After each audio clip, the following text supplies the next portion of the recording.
നമസ്കാരം. എൽസ3യും അഗിതേതയും വിഷയം കൂടുതൽ സങ്കീർണമാവുകയാണ്. സെയിലിംഗ് കമന്ററി ആരംഭിക്കുന്നു.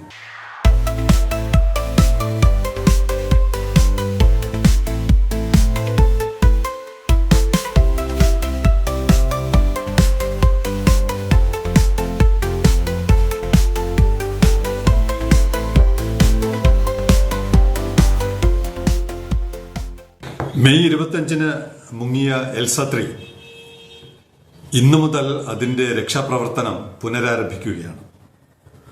ഇടയ്ക്ക് നമ്മുടെ മൺസൂൺ കാരണം നിർത്തിവെച്ചിരുന്ന സാൽവേജിംഗ് ആക്ടിവിറ്റീസ് 3 കപ്പലുകൾ ഇപ്പോൾ കൊല്ലം പോർട്ടിലെത്തിയിട്ടുണ്ട്.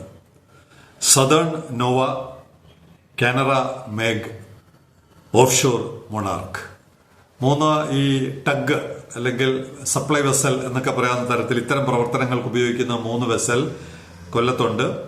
വിദേശ മുങ്ങൽ വിദഗ്ധരടക്കമുള്ള ടീം വന്നിട്ടുണ്ട്.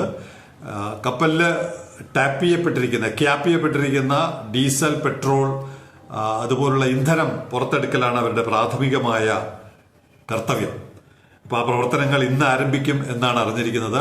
അനുകൂലമായ കാലാവസ്ഥയാണെങ്കിൽ ആ പ്രവർത്തനം ഇന്ന് തുടങ്ങും. അതേസമയത്ത് ഇതിന്റെ നിയമപ്രശ്നം കുറച്ച് സങ്കീർണമാവുകയാണ്. കേരള സർക്കാരിന് യാതൊരു അവകാശവും ഉണ്ടാകില്ല എന്നുള്ളതാണ് MSC ഫയൽ ചെയ്തിരിക്കുന്ന ഹർജി. കാരണം അത് 12 നോട്ടിക്കൽ മൈൽ എന്ന് പറയുന്ന ടെറിട്ടോറിയൽ അധികാര പരിധിക്ക് പുറത്താണ് കപ്പൽ. ഇത് ആദ്യ ദിവസം തന്നെ സെയിലിംഗ് കമന്ററി നോട്ട് ചെയ്തിരുന്നു. പക്ഷേ ഈ 12ഉം 24ഉം തമ്മിലുള്ള അവ്യക്തത അത് കാരണമാണ് ആധികാരികമായി സെയിലിംഗ് കമന്ററി അത് വ്യക്തമാക്കാതിരുന്നത്. 14.7 നോട്ടിക്കൽ മൈലിലാണ് അവസാനം അതിന്റെ AES അതിന്റെ സിഗ്നൽ അവസാനമായിട്ട് ലഭ്യമായത്. ഏകദേശം നമ്മുടെ കരുവാറ്റ, ആലപ്പുഴയിലെ കരുവാറ്റ എന്ന് പറയുന്ന പ്രദേശത്തിന്റെ ഉൾക്കടലിലാണ് 14.7. ഏകദേശം ഒരു 30 കിലോമീറ്റർ അല്ലെങ്കിൽ ഒരു 25നും 30നും ഇടയ്ക്കുള്ള കിലോമീറ്റർ അകലത്തിൽ കിടക്കുകയാണ്. 51 മീറ്റർ ആഴം. അപ്പോൾ 12 നോട്ടിക്കൽ മൈലിന് പുറത്താണ്. ഇത് AES പ്രകാരമാണ്. ഇനി കൃത്യമായും അടിത്തട്ടിൽ നിന്നുള്ള അളവ് അത് രേഖപ്പെടുത്തിയിട്ടായിരിക്കും MSC കേസ് ഫയൽ ചെയ്തിരിക്കുന്നത്. ഈ അളവ് ഹിന്ദു റിപ്പോർട്ട് ചെയ്തിട്ടുണ്ട്. അവരും പറഞ്ഞത് the sinking of the MSC എൽസ3 ഓൺ May 24 സിങ്ക് ചെയ്തിട്ടില്ല, 25 സിങ്ക് ആയത്. 14.6 nautical miles of the coast of കൊച്ചിയുടെ പുറംകടലിൽ 14.6 നോട്ടിക്കൽ മൈൽ എന്നാണ് അവർ റിപ്പോർട്ട് ചെയ്തിരിക്കുന്നത്. അപ്പൊ എന്തായാലും 12ന് പുറത്താണെന്നുള്ളത് ഏകദേശം ഒരു ധാരണ ഉണ്ട്. അങ്ങനെയാണെങ്കിൽ കേരളത്തിന് യാതൊരു ക്ലെയിമിനും അവകാശമില്ല എന്നാണ് നമ്മുടെ ഇവിടെ കപ്പലുമായി എത്തിയ ഒരു ക്യാപ്റ്റൻ ബിനോയ്, അദ്ദേഹത്തിന്റെ ചില നിരീക്ഷണങ്ങൾ ഇങ്ങനെയാണ്. 12 നോട്ടിക്കൽ മൈൽ എന്ന് പറഞ്ഞാൽ a country has full sovereignty over its territorial waters. 12 nautical മൈലിനകത്ത് കേരളത്തിനും ഇന്ത്യക്കുമൊക്കെ അധികാര പരിധിയുണ്ട്. Meaning it can create and enforce laws related to navigation, എൻവയോൺമെന്റൽ protection and resource management. 12 nautical മൈലിനകത്ത് സംസ്ഥാനത്തിനും രാജ്യത്തിനുമൊക്കെ അധികാരമുണ്ട്. പക്ഷെ അതിന് പുറത്താകുമ്പോൾ ഇത്തരം അധികാരങ്ങളൊന്നും നിലനിൽക്കില്ല എന്നുള്ളതാണ് അൺക്ലോസ് എന്ന് പറഞ്ഞാൽ as per UNCLOS United Nations conventions on the law of the sea, കടലിനെ സംബന്ധിച്ചിട്ടുള്ള UN-ന്റെ നിയമം. State government doesn't have the rights for this case. സംസ്ഥാന സർക്കാരിന് ഈ കേസിൽ അധികാരമില്ല എന്നുള്ളതാണ് പൊതുവെ മറൈൻ മേഖലയിലുള്ളവരുടെ നിലപാട്. ഇതൊന്നും അറിയാതെയാണ് കോടികൾ പോരുന്നെങ്കിൽ പോരട്ടെ എന്ന് വിചാരിച്ചു. അപ്പൊ എന്തായാലും ഒരു കാര്യം നമ്മൾ തീർപ്പാക്കുന്നത് വരെ നമ്മുടെ ഒരു സംശയം ബാക്കി നിൽക്കുകയാണ്. കടലടിത്തട്ടിൽ കിടക്കുന്ന എൽസ3യുടെ തീരത്ത് നിന്നുള്ള അകലം നിശ്ചയിക്കുന്നത് വരെ. അത് MSC നിശ്ചയിച്ചു കഴിഞ്ഞു. കാരണം അവർക്ക് പല മാർഗങ്ങളുണ്ട് നിശ്ചയിക്കാൻ.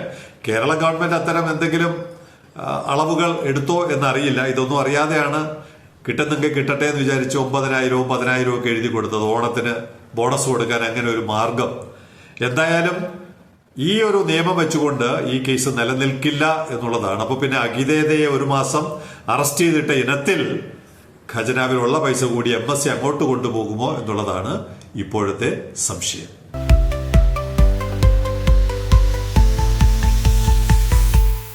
അമേരിക്കയിലെ ജാക്സൺ വില്ലയിൽ നിന്ന് ഓടിയെത്തിയ കപ്പൽ പറഞ്ഞതിനേക്കാൾ നേരത്തെ നാളെ എത്തുമെന്നാണ് അവർ അനൗൺസ് ചെയ്തിരുന്നതെങ്കിൽ ഇന്നലെ തന്നെ അവരെത്തി. 2 ദിവസം മുമ്പ് അവരെത്തി. GSL നിംബോ അമേരിക്കയിലെ ജാക്സൺ വില്ലെ US നിന്ന് വന്ന് ജൂലൈ 11 പുറപ്പെട്ട് ഇന്നലെ എത്തി. പുറംകടലിലുണ്ട്. ഏകദേശം 9.5 നോട്ടിക്കൽ മൈൽ ഇന്നലെ തന്നെ കപ്പലിനെ സ്പോട്ട് ചെയ്യപ്പെട്ടു. ഇവിടെ ഈ 2 ദിവസം മുമ്പ് എത്തുമ്പോൾ ഏകദേശം എടുത്തിരിക്കുന്നത് 29 ദിവസമാണ്. അമേരിക്കയിൽ നിന്നെത്താൻ 29 ദിവസം. നമ്മൾ ജൂൺ 16 തീയതി TRVയുടെ 5 കിലോമീറ്റർ അപ്പുറത്ത് നിന്ന് സ്പോട്ട് ചെയ്ത 3 കണ്ടെയ്നർ ഇപ്പോഴും എവിടെയും എത്തിയിട്ടില്ല. കൊളംബോയിൽ നിന്ന് യാത്ര തിരിച്ച് റിയോ ഡി ജനേറോ 55 ദിവസമായി. ഇപ്പോഴും എത്തിയിട്ടില്ല. ഇന്നലെ ട്രാക്ക് ചെയ്യുമ്പോഴും എത്തിയിട്ടില്ല. 55-ാം ദിവസം. അതേ സ്ഥാനത്താണ് 29 ദിവസത്തിനകം. അതിനേക്കാൾ അകലെയുള്ള അമേരിക്കയിൽ നിന്ന് നേരിട്ട് ജാക്സൺ വില്ലയിൽ നിന്ന് നേരിട്ട് ഇവിടെ GSL നിംബോ എത്തിയിരിക്കുന്നത്. ഇനി ഈ കൊളംബോയിൽ നിന്ന് പോയ കപ്പൽ ഇനി റിയോ ഡി ജനേറോയിൽ നിന്ന് സാന്റോസിൽ പോകണം. സാന്റോസിൽ നിന്ന് ബ്യൂണസ് അയേഴ്സിലോട്ട് പോകണം. സാന്റോസ് ബ്യൂണസ് അയേഴ്സ് ഏകദേശം 999 നോട്ടിക്കൽ മൈലാണ്. ഏകദേശം 2.5-3 ദിവസം. ഇതും കൂടി കണക്കാക്കിയാൽ റിയോ ഡി ജനേറോയിൽ നിന്ന് സാന്റോസിന് 10 ദിവസം, അവിടെ നിന്ന് 3 ദിവസം, 13 ദിവസം. അപ്പൊ 55-10 65-3 68 ദിവസം. ഇനി അവിടുത്തെ ലോഡിംഗ് ഡിസ്ചാർജിങ് ചാർജ് എല്ലാ ദിവസങ്ങളും കഴിയുമ്പോൾ ഏകദേശം 70 ദിവസം എടുക്കും TRVയിൽ ഇരുന്ന 3 കണ്ടെയ്നർ അർജന്റീനയിലെ ബ്യൂണസ് അയേഴ്സിൽ എത്താൻ.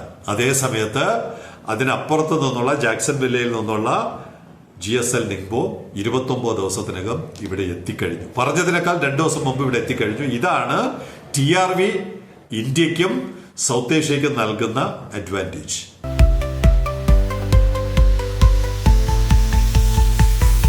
എന്തിനാണ് നമ്മൾ ഈ വൈകി എത്തുന്ന കപ്പലിനെ കുറിച്ചും നേരത്തെ എത്തുന്ന കപ്പലിനെ കുറിച്ചൊക്കെ സംസാരിക്കുന്നത്? അത് പ്രതീക്ഷിച്ചിരിക്കുന്ന പല ആളുകളുമുണ്ട് ഈ നാട്ടിൽ. അങ്ങനെ ഒരാൾ, അദ്ദേഹത്തിന് ബ്ലാക്ക് സീ അറിയാമല്ലോ, സാമൂഹ്യ പാഠത്തിലൊക്കെ പഠിച്ചിട്ടുണ്ടാവും അല്ലെ? ബ്ലാക്ക് സീ ഞാനും കണ്ടുപിടിച്ചു. ബ്ലാക്ക് സീയുടെ ഓരത്തുള്ള ഒരു പോർട്ടിൽ അദ്ദേഹത്തിന്റെ സാധനം എത്തിക്കണം. എത്ര ദിവസത്തിനുള്ളിൽ എത്തിക്കാൻ പറ്റും എന്നൊക്കെയുള്ള ചർച്ച നടക്കുന്നതിന്റെ ഇടയിൽ ഞാൻ പറഞ്ഞു, ഇപ്പോൾ ഒരു ഡയറക്റ്റ് സർവീസ് ഉണ്ട് TRVയിലോട്ട്, ഒരു direct service from the Mediterranean see. പ്രധാനപ്പെട്ട പോർട്ടുകൾ ന്യൂ ടൈഗർ സർവീസ് കണക്ട്സ്. കപ്പലിന്റെ പേര് ഓസ്കാർ. അവിടെ നിന്ന് യാത്ര തിരിച്ചിട്ടുണ്ട്. ന്യൂ ടൈഗർ സർവീസ്, ഞാൻ അദ്ദേഹത്തിനോട് മെസ്സേജാണ്. New tiger service connects Mediterranean ports like Ashdod. Ashdod എന്ന് പറയുന്നത് നമ്മുടെ ഇസ്രായേൽ അഷ്ദോദ്, പിന്നെ ടർക്കിയിലെ യാരിംക, അംബർലി, കണക്കലെ, അസിയ പോർട്ട്, കോർഫസ് വിത്ത് TRV. ഇത്രയും പോർട്ടുകളുമായിട്ട് TRV നേരിട്ട് കണക്ട് ചെയ്യുന്ന സർവീസാണ് ടൈഗർ സർവീസ്. ടൈഗർ സർവീസ് തുടങ്ങിക്കഴിഞ്ഞു. ഓസ്കാർ ഇങ്ങോട്ട് വരുന്നുണ്ട്. അപ്പൊ ഇത്രയും കപ്പലുകൾ ഇത്രയും പോർട്ടുകളുമായിട്ട് നമുക്ക് കണക്ഷൻ ഉണ്ട് എന്ന് പറഞ്ഞപ്പോൾ അദ്ദേഹത്തിന് വലിയ സന്തോഷമായി. That's great news. അതാണ് പറഞ്ഞത്. അദ്ദേഹത്തിന് വലിയ സന്തോഷമായി. കാരണം നേരിട്ട് അദ്ദേഹത്തിന്റെ സാധനം വളരെ പെട്ടെന്ന് എത്തിക്കാൻ പറ്റുമല്ലോ എന്നുള്ള ആശ്വാസമുണ്ട്. പക്ഷെ അതിനു മുമ്പ് അദ്ദേഹം പറഞ്ഞത്, before connecting with those we need to connect TRV to the highway.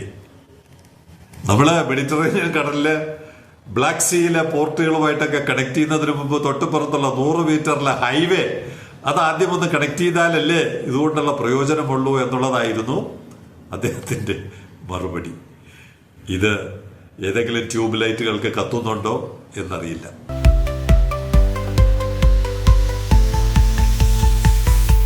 ഇനി ട്രിവാൻഡ്രം ട്രാക്കത്തോണിന് വേണ്ടി സീഷെൽസിൽ നിന്ന്, അറിയാമല്ലോ ഒരു കുഞ്ഞു ദ്വീപാണ് സീഷെൽസ്, മാപ്പിൽ തന്നെ കാണാൻ വലിയ ബുദ്ധിമുട്ടാണ്. തൃശ്ശൂരുകാരൻ സിനേഷ് ഒരു കണ്ടെയ്നർ ഫോട്ടോ എടുത്ത് അയച്ചു. അത് എത്ര ദിവസം എന്നുള്ളതല്ല ആ കണ്ടെയ്നർ ട്രാക്കിങ്ങിന്റെ പ്രത്യേകത. അതിനകത്തിരിക്കുന്ന സാധനം കണ്ടോ, സ്ക്രാപ്പാണ്. നമ്മുടെ ഇവിടെയും പലരും സ്ക്രാപ്പ് അന്വേഷിക്കുന്നുണ്ട്. അപ്പൊ ആർക്കെങ്കിലും സ്ക്രാപ്പ് സപ്ലൈ ചെയ്യാൻ താല്പര്യമുണ്ടെങ്കിൽ ആ വിവരം സെയിലിംഗ് കമ്മിറ്റി അറിയിച്ചാൽ അതിനുള്ള ആവശ്യക്കാർ ഇപ്പോൾ ഉണ്ട്. ഇത് സെമറാക്ക്. അത് കഴിഞ്ഞിട്ട് അദ്ദേഹം പറഞ്ഞത് ഈ സ്ക്രാപ്പ് 23 കണ്ടെയ്നറുകൾ ദുബായിലോട്ടാണ് പോകുന്നത് എന്നാണ് സിനേഷിന്റെ സംശയം. അത് അദ്ദേഹം ഇനി കൺഫേം ചെയ്ത് പറയും. എന്തായാലും ഈ കണ്ടെയ്നർ എവിടുന്ന് വന്നു എന്നുള്ളത് അന്വേഷിച്ചപ്പോ ഇന്തോനേഷ്യയിലെ സെമറാങ് എന്ന് പറയുന്ന പോർട്ടിൽ നിന്നാണ് തുടങ്ങിയത്. അപ്പൊ സെമറാങ്ങിന്റെ തൊട്ടടുത്ത് സുന്ദ സ്ട്രീറ്റ് എന്ന് പറഞ്ഞ ഒരു, നമ്മൾ ഈ ഇപ്പുറത്തെ നമ്മുടെ മലാക്ക സ്ട്രീറ്റിനെ കുറിച്ച് മാത്രമാണ് നമുക്ക് അറിയുന്നത്. ലോക പ്രശസ്തമായ മലാക്ക സ്ട്രീറ്റ്, ഏറ്റവും കൂടുതൽ തിരക്കുള്ള. പക്ഷെ ചില കപ്പിത്താന്മാര് ചില സമയങ്ങളിൽ ഈ സുന്ദ സ്ട്രേറ്റ് വഴി ഈ ജപ്പാൻ ചൈനയിലോട്ടൊക്കെ പോകാൻ ശ്രമിക്കാറുണ്ട്. അങ്ങനെയുള്ള സുന്ദ സ്ട്രേറ്റ് ഈ ഇന്തോനേഷ്യക്കും സിംഗപ്പൂർ മലേഷ്യക്കും ഇടയിലുണ്ട്. അതിനടുത്തുള്ള ഒരു പോർട്ടാണ് സെമറാങ്. അപ്പൊ സെമറാങ്ങും ഈ പ്രധാനപ്പെട്ട കപ്പൽ പാതയിലാണെങ്കിലും അവർക്ക് അത് ഉപയോഗപ്പെടുത്താൻ കഴിയാതെ ഈ കണ്ടെയ്നർ അവിടെ നിന്ന് സിംഗപ്പൂരിലോട്ടാണ് അയച്ചിരിക്കുന്നത്. ഇത്രയും ഒരുപാട് കപ്പലുകൾ പോകുന്നുണ്ടെങ്കിൽ അവർക്ക് ഡയറക്റ്റായിട്ട് ആ ബിസിനസ് വളർത്തിയെടുക്കാം. പക്ഷേ ഇന്തോനേഷ്യയും ഒക്കെ നമ്മളെ പോലെയുള്ള ഒരു ഐക്യുവിൽപ്പെട്ട രാജ്യമായിരിക്കാം. അതുകൊണ്ട് അവർക്ക് അങ്ങനെ സിംഗപ്പൂർ മലേഷ്യ പോർട്ട്ലാൻഡിനെ പോലെയൊന്നും വികസിപ്പിക്കാൻ അവർക്ക് ഒരു വലിയ ട്രാൻസ്ഷിപ്മെന്റ് പോർട്ടിന്റെ സാധ്യതകൾ അവർ ഇപ്പോഴും ഉപയോഗപ്പെടുത്തിയിട്ടില്ല. അവർക്കൊരു സുന്ദ സ്ട്രേറ്റ് ഉണ്ട്. ആ സുന്ദ സ്ട്രേറ്റ് ഒന്ന് ഡെവലപ്പ് ചെയ്താൽ പോലും ഇവിടുത്തെ ട്രാഫിക് പകുതി അവർക്ക് വികസിപ്പിച്ചെടുക്കാവുന്നതാണ്. പക്ഷെ അതിനൊക്കെ ഒരു പൊളിറ്റിക്കൽ വില്ല് വേണം. അതില്ലാത്തത് കൊണ്ട് അവരുടെ അത്രയും വലിയൊരു ആസ്തി പലപ്പോഴും പാഴായി കിടക്കുകയാണ്, സുന്ദ സ്ട്രേറ്റ് ഉൾപ്പെടെയുള്ളത്. അപ്പൊ എന്തായാലും സുന്ദ സ്ട്രേറ്റ് കിടക്കുമ്പോൾ അവര് സിംഗപ്പൂരിനെ ആശ്രയിച്ച് ട്രാൻസ്ഷിപ്മെന്റ് നടത്തി അവരുടെ കാർഗോ സീഷെൽസിൽ എത്തിയിരിക്കുകയാണ്. സെമറാങ് സിംഗപ്പൂർ പോർട്ട് വിക്ടോറിയ, അങ്ങനെയാണ് ആ ട്രാക്കിങ്ങിൽ കണ്ടെത്താൻ കഴിഞ്ഞത്. അങ്ങനെയാണ് ആ കണ്ടെയ്നർ അവിടെ എത്തിയത്. ഇനി അവിടെ നിന്ന് ആ കണ്ടെയ്നർ ദുബായിലോട്ട് പോകുമെന്നാണ് മനസ്സിലാക്കുന്നത്. എന്തായാലും അത് സ്ക്രാപ്പാണെന്നും ഈ സ്ക്രാപ്പ് നമുക്ക് എക്സ്പോർട്ടിനോ ഇമ്പോർട്ടിനോ നമുക്ക് അവസരം നൽകുന്നു എന്നുള്ള വിവരമാണ് സിനേഷിന്റെ ഈ ട്രാക്കിങ്ങിലൂടെ, ഈ ഫോട്ടോ എടുത്ത് അയച്ചതിലൂടെ നമുക്ക് സെയിലിംഗ് കമന്ററിയുടെ പ്രേക്ഷകർക്ക് പ്രയോജനം ചെയ്യുന്ന ഒരു വസ്തുത. Signing off, Elias charm.